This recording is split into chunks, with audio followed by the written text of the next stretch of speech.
What do you recall about high school? I remember hot chicken sandwiches from the cafeteria, block period lunches on Tuesdays, fights sparked in gym class over testy basketball games, the drug dealer who once pulled a bag of pot out of his boxers during Japanese class when our teacher was using the bathroom, and offered to sell it to my friend. I also remember going to parties where there was a greater than 0% chance that, at some point, a guy would sit down at the piano in the room, and just start banging out Coldplay's The Scientist. I can perfectly picture one of these incidents. It was a birthday party held at someone's house when their parents were around, which meant that there was no drinking involved. Everyone was dressed nicely, and partook in the finger foods. About halfway through, one of the guys in attendance sauntered over to the piano nestled in the living room, and plunked the opening notes to The Scientist. He sang slowly, and reverently, as all the women watched him in appreciation, while the men went, excuse me, but still stayed in the room. He finished the song, and then everybody clapped, if you can believe it. Maybe you're not familiar with this phenomenon. According to a poll carried out over a day on my personal Twitter account, about 50 people who participated have had this experience, too. If I had all the time in the world, I'd interview them about what they'd seen, and try to fit it into a grand unified theory of try-hard teens playing Coldplay in social situations. Instead, I'll try to break it down. Why Coldplay? Well, A Rush of Blood to the Head, the band's sophomore album, was released in 2002, right as I entered high of school. Tweens had pivoted away from the rowdy rap rock years, but hadn't yet embraced emo, and the biggest bands that year played widescreen, emotional rock bands like Foo Fighters, Jimmy Eat World, and Coldplay.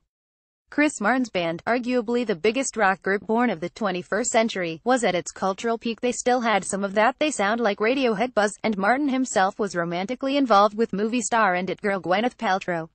For mainstream teens coming into their own during those years, Martin was a handsome cool kid with a charming accent, and certainly unavoidable in aspect that nobody could deny how hard Clocks went. By The Scientist, and not Yellow or Clocks, because it was a ballad that had momentum, and because it was ideal for solo showboating. All someone needed to perform it was a piano, an ostensibly earnest singer, and a heart full of feelings.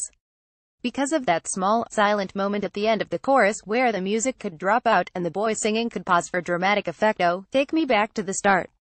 Even people who don't go to school for musical theater dream of commanding a room with such gravitas. Those tender years of high school are a pain in a lot of ways, and largely about performing some sense of identity. I was a freshman when I realized that being funny was a social skill, so I became funny. Some kids become mysterious, or athletic, or hot, or smart, and used that to get through social situations, to varying success. The people who played The Scientist were undoubtedly trying to communicate their snowflakeness, too. Something about being sensitive and heartfelt, for sure.